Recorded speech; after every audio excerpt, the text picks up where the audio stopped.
What is going on, sweetie?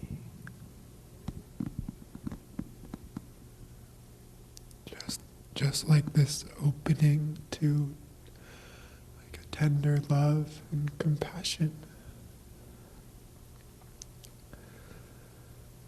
Just this upwelling. It's like just wanting to love and be loved.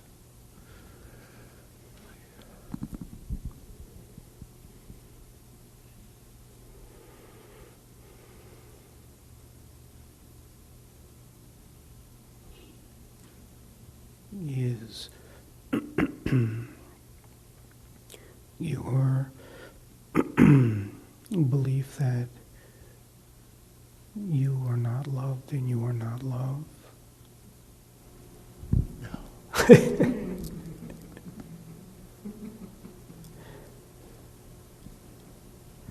So you are just feeling the love, and this is what is bringing forth the tears. This is what, yeah.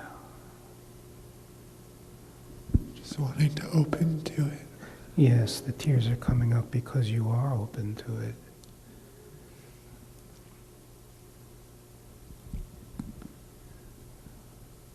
No need for wanting.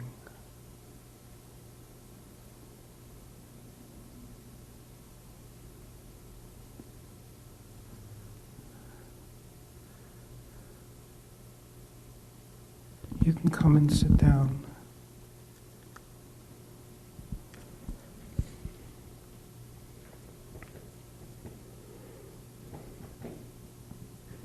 It's like it had been numbed, like just the access to like true love. Like there's this just longing for really true love. Yes. Are you aware of any numbness now? Yeah. You are. Yeah.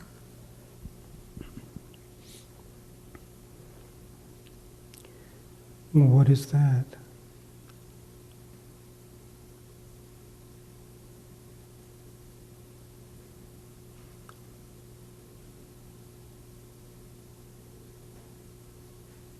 Like a shielding, like a protection.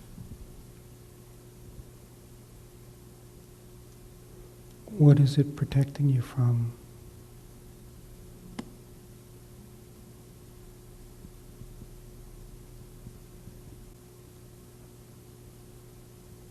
Being vulnerable. Being vulnerable to what?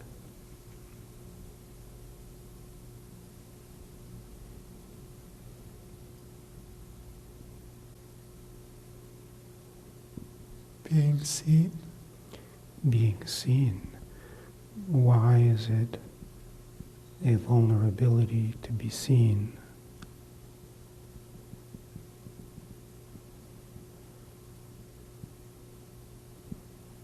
What is the fear of being seen?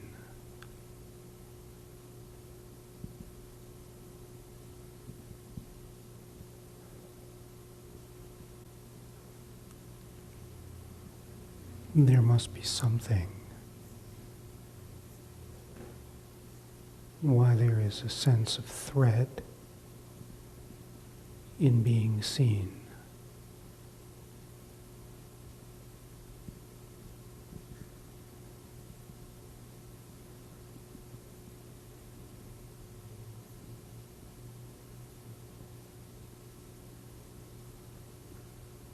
What is threatening about being seen?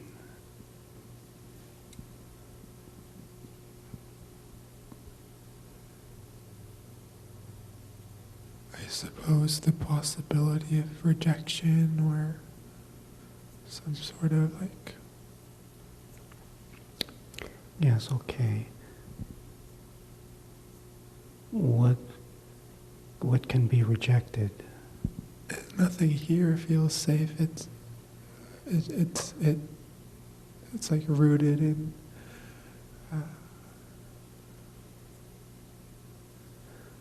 So what you're saying is you're not feeling a need to protect in this environment you're feeling a protection that's been carried in the life. Okay.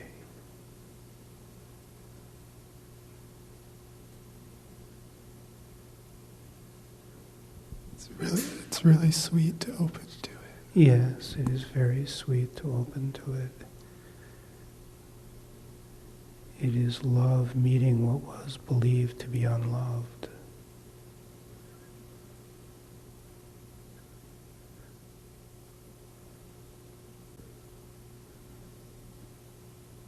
The meeting of what is called vulnerability, in truth, is the meeting of the heart of God. Because underneath all of the layers of protection in the human arena lies vulnerability, but only after all of the other protective armor has been surrendered. And what is underneath all of the layers of protection is not the human heart, but the heart of God that has been buried and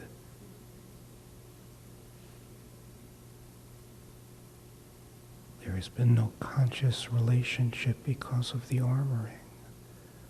But when you feel the vulnerability, what you feel is something that had been numbed coming alive. And that coming alive is the feeling of this incredible tenderness. And the feeling of that tenderness is love.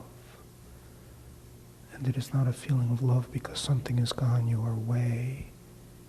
It's because of the armoring that is releasing, and thus this love is not dependent on something, but it is the nature of the true heart.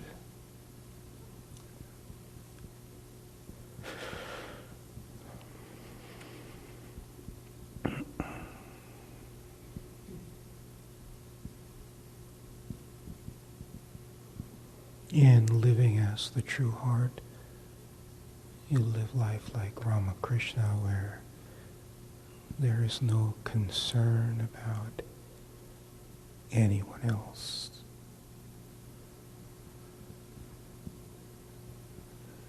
You are just the embodiment of that love. For it is your nature.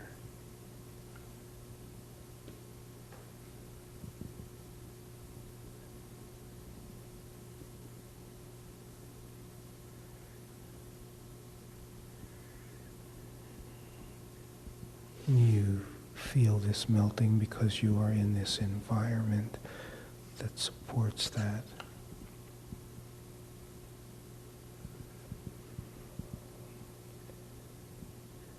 And it is more subtle, but there also is a protection, a fear of the idea of really stepping into this environment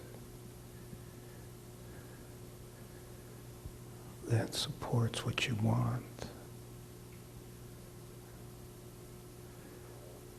Because what is unfamiliar in the life is frightening to the mind, even if you know it is what the hunger is hungry for. The feeling of what is unsafe cannot come up and be freely articulated unless you are in an environment that feels safe.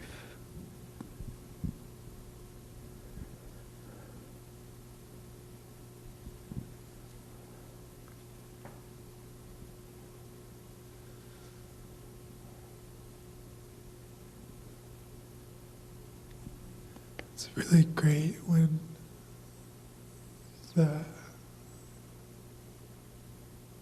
love is released, because it feels like that's the current that like goes through the blockages that of reservation, of hesitance, of distancing. It's like the love that comes up is the force that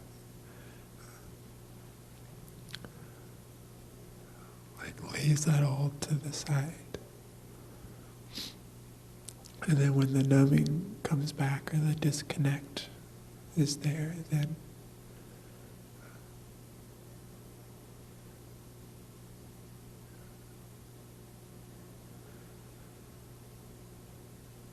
there's the unsure quality.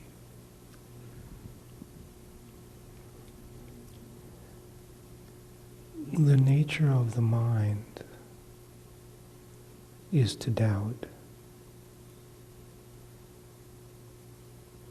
The nature of the heart is to love. And there's no doubt about that. The nature of the mind is built on protection and fear.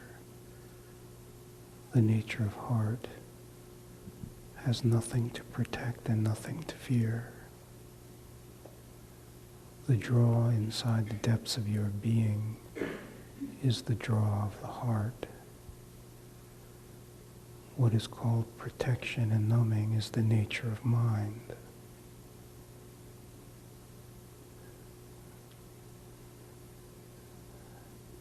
It is all a question of what you step into, regardless of what is being experienced.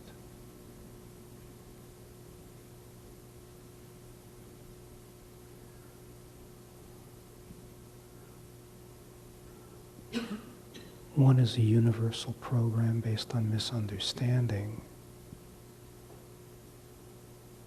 The other is the nature of yourself.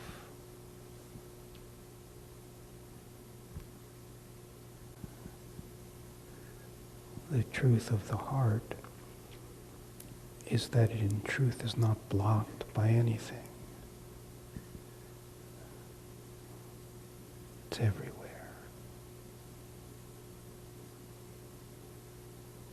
It is the point of reference that is the mind's creation, that experiences life through the overlay of the mind imprint.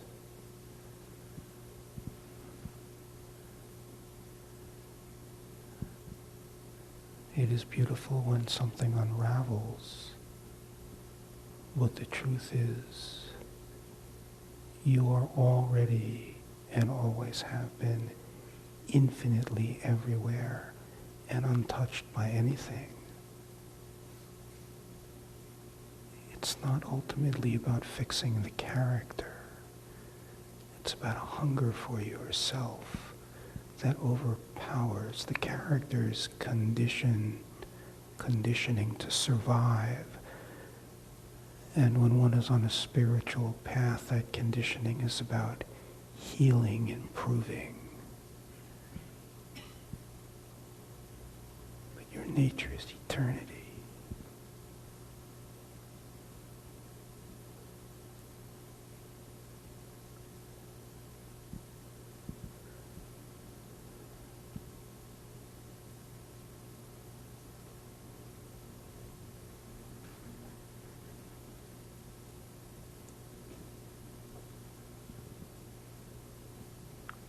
The story is that the play of phenomena can numb, block, but the truth is it can only draw attention.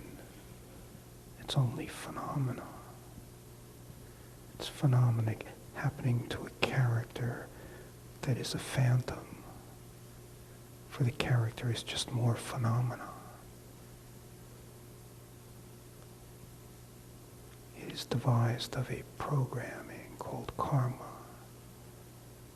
Mechanical, lifeless, affects nothing, but it can draw the attention, and then the experience is living in this world of separation, and the feedback is there's a need to protect myself, but it's all just appearance.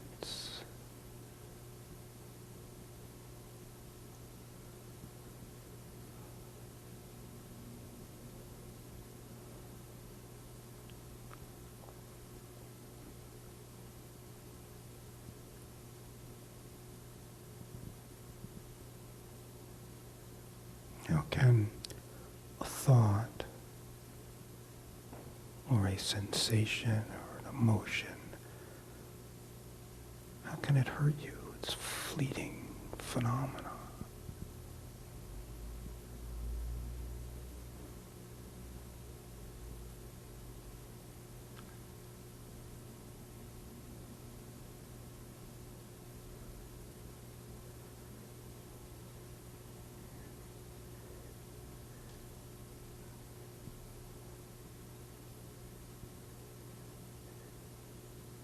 You become rooted in an environment where there is constant support for something that in truth is already known. Nothing can stop it. It's a recognition there is a very deep maturity in this.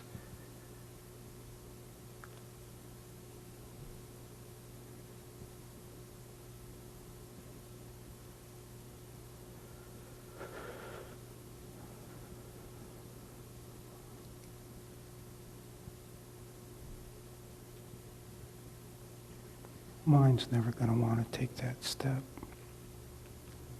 If there's a waiting around for the mind to want to take that step, you'll wait your whole life.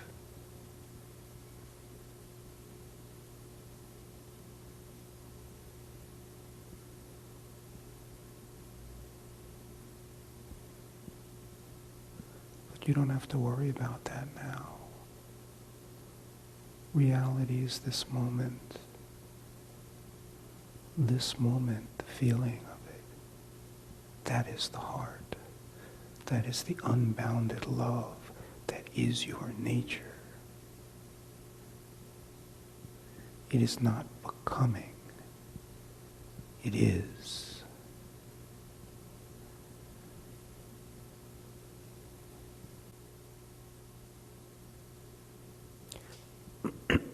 Feel all this constriction in through here. It's all symbolic, it's all in the dream.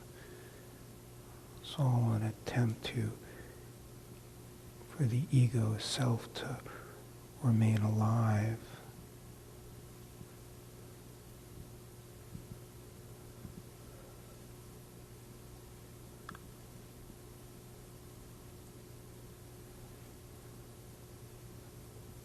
Grace is you know what you want.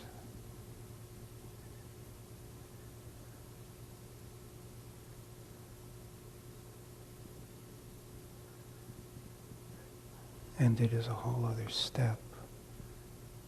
Have the courage to follow what you know, as opposed to being seduced into stories and experiences.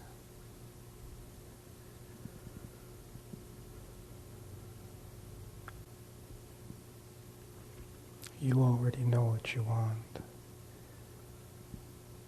It is to know what you already know.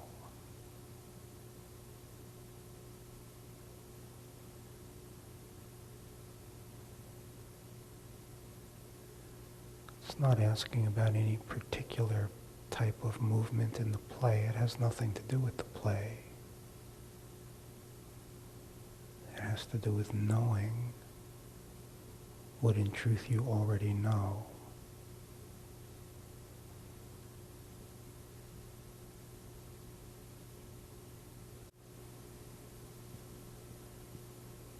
Your nature, it is this beauty that you cannot explain. It is so beyond everything that any human being has ever known. And it is the nature of what you are.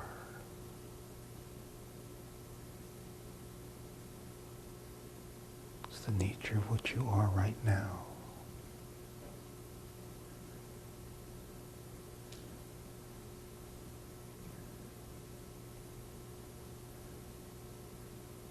Mind wants to take these little tiny steps. Make sure all the ducks are in a row.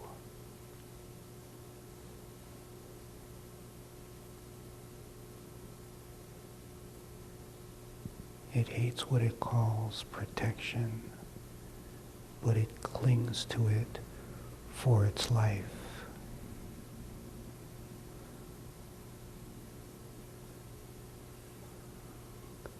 Grace is you know what you want.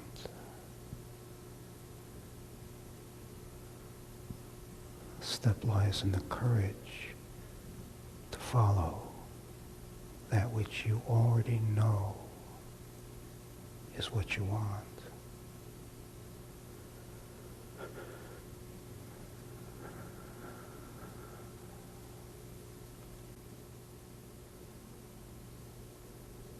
Karuna said to me yesterday on the phone, it is a natural byproduct of just living in this energy field. She said that, you always speak about that this being the most important thing is kind of the doorway to be welcomed into this environment. But it cannot happen until it's the only thing. She said it was always like a mystery to me, this being the only thing. Didn't even know what that meant. But now I know it. And now it is the only thing. Once it is the only thing, it's all but finished.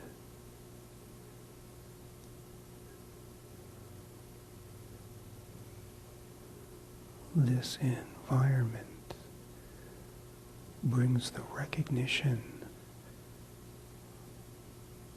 Sleepiness wears off, and it brings the recognition that the truth is, this is the only thing.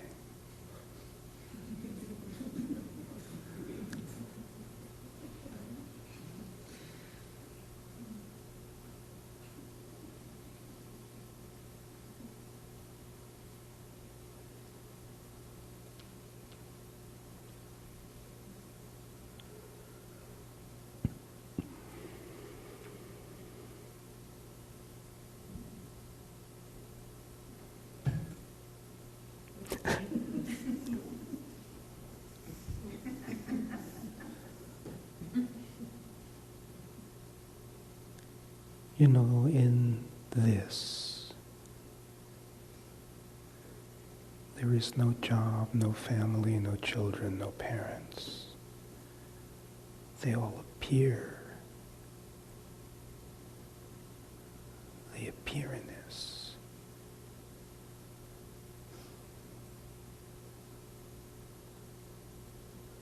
But there is not the illusion of distinction. Thus there is not the illusion of an issue.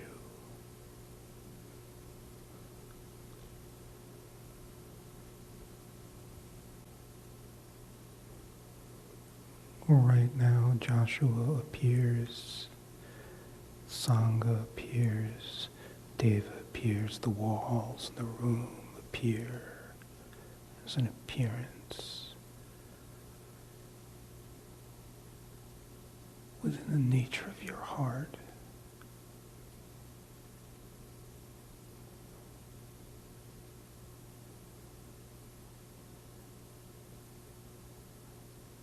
He is not some separate one offering some advice to another separate one. He is appearing, just like Joshua is appearing.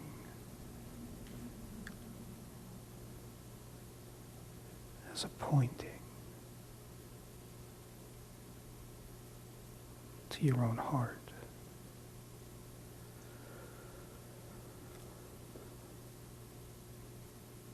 Some players in the dreamscape point to the replication of karma.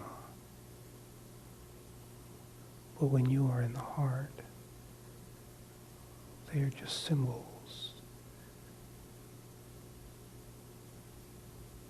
working to unravel unseen things or celebrating the reality that there is nothing outside of the self, nothing.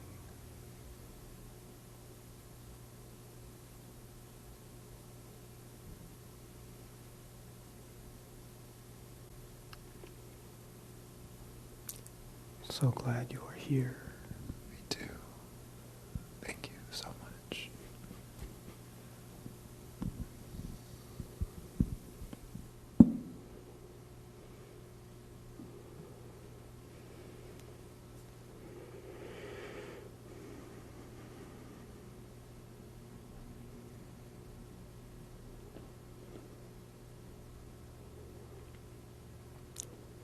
You know why I am here.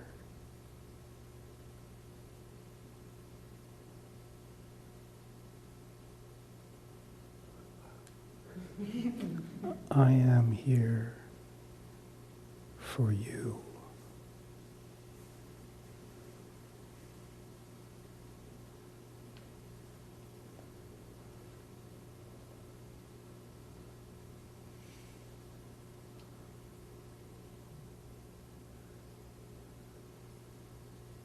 It is not in general. It is for you.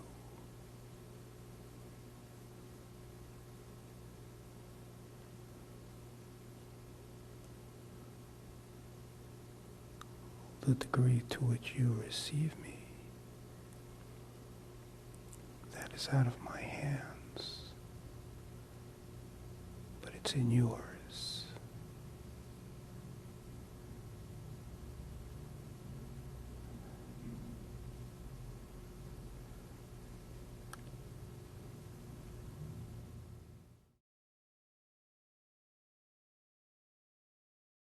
There is only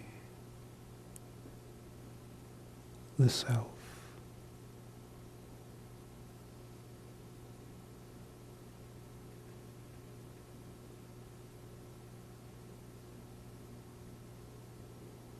What are called your thoughts,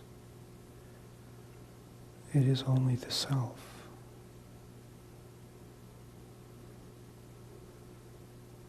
What are called your emotions, it is only the self. What are called your particular situations, it is only the self.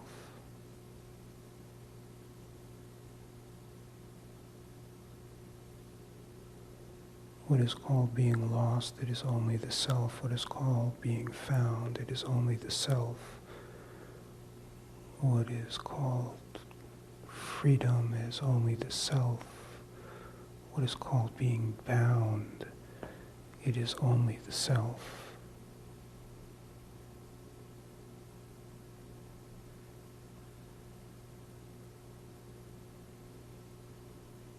Just look for yourself, the one that is believed to be separate. Just look for the source of what the separate one really is.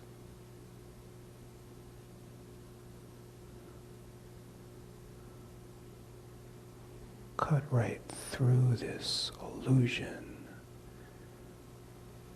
by simply looking directly.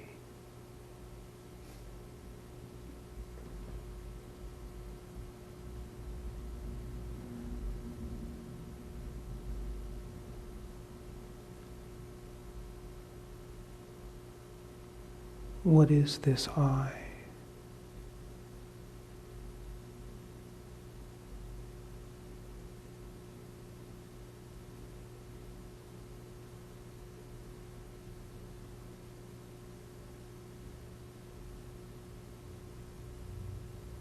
Mind could say I am a person.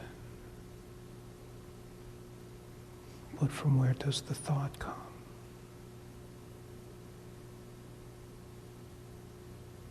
Who is the thinker?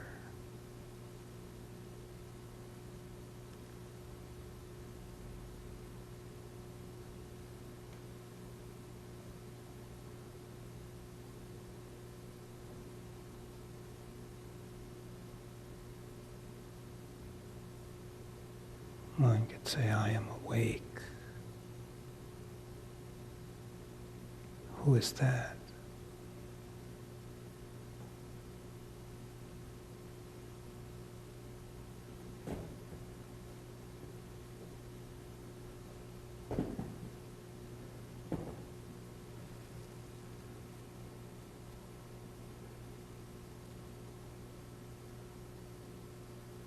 I could say I am deepening.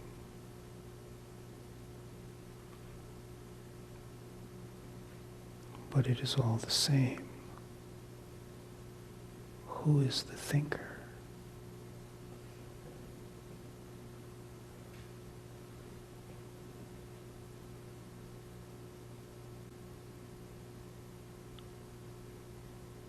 And what remains?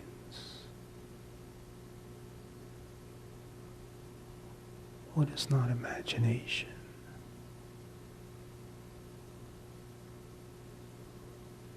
What is felt?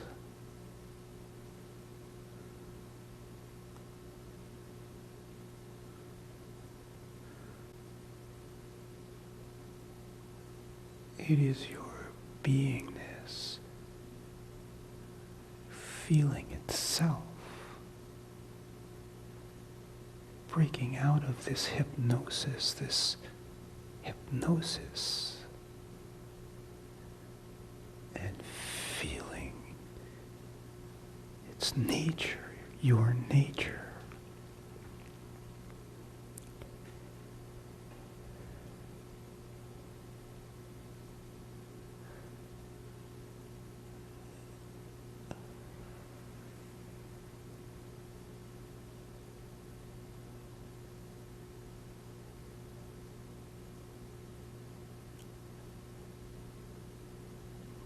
Then there is the feeling of the aliveness of what had been entrapped in this imagination.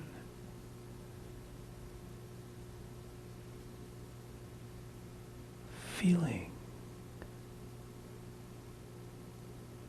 itself.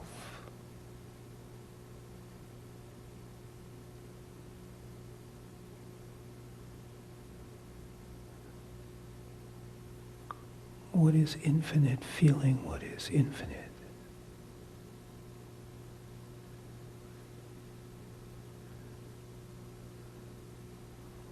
This beauty, realizing its own beauty, which is yourself.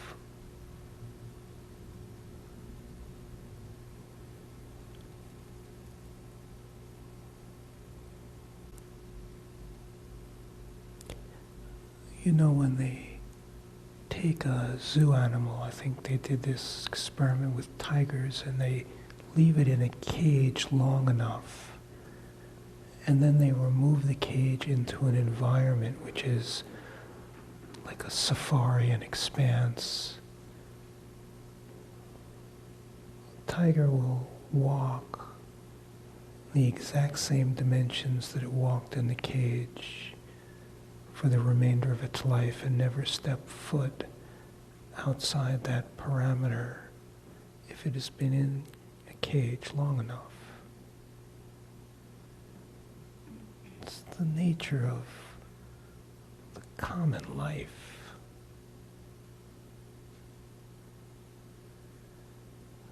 Beauty of consciousness of God, of your nature, been hypnotized into experiencing itself in a cage.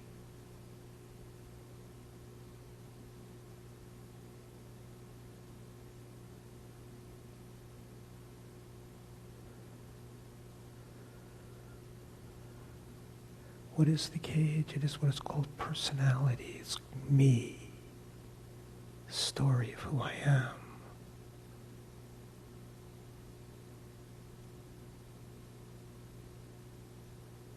You are your infinite.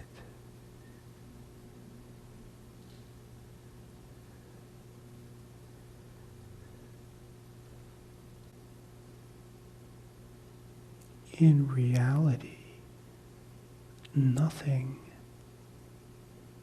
has ever disturbed you. It's not a fantasy, it's reality.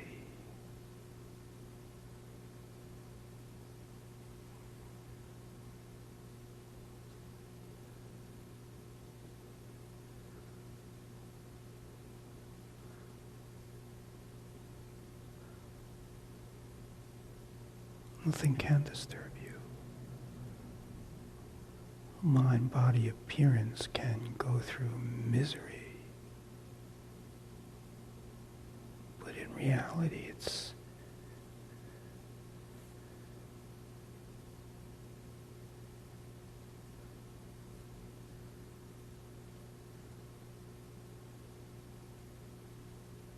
nothing more than a habit.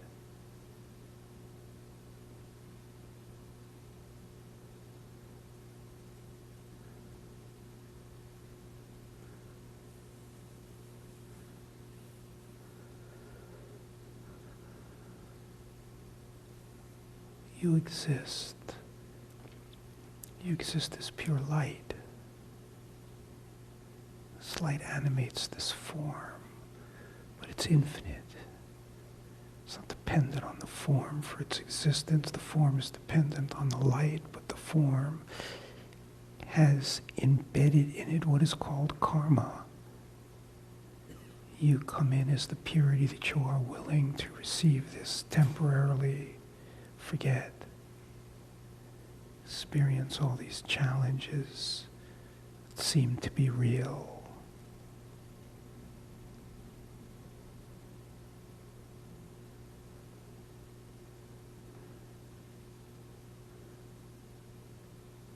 But when you look for yourself,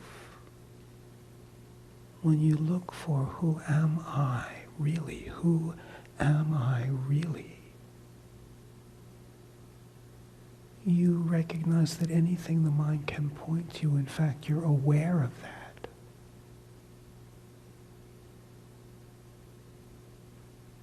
Say, I am the body, and you realize I'm aware of the body. Body is a conglomeration of sensations that I'm aware of. And then what is that awareness? It's light.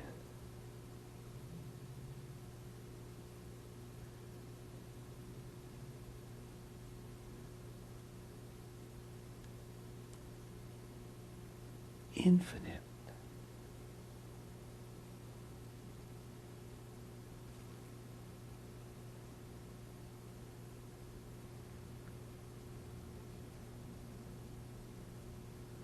Unbounded, unchanging.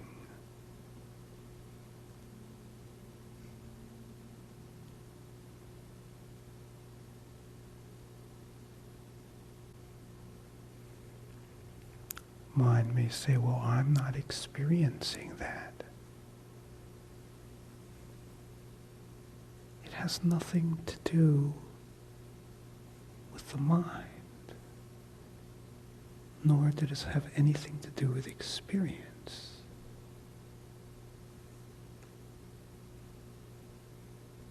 It doesn't have to do with what your mind calls me or you.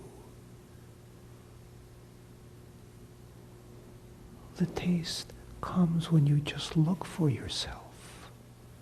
You bypass the habit of following all this phenomena all the time, and you just look for yourself.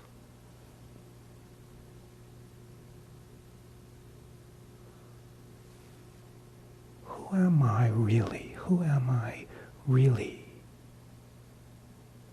What is this I? What defines it?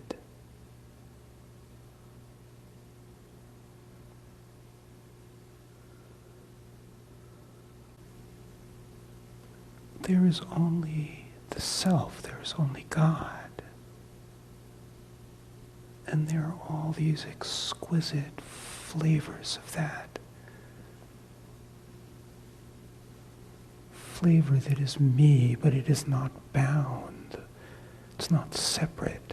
It's not defined. It cannot be injured.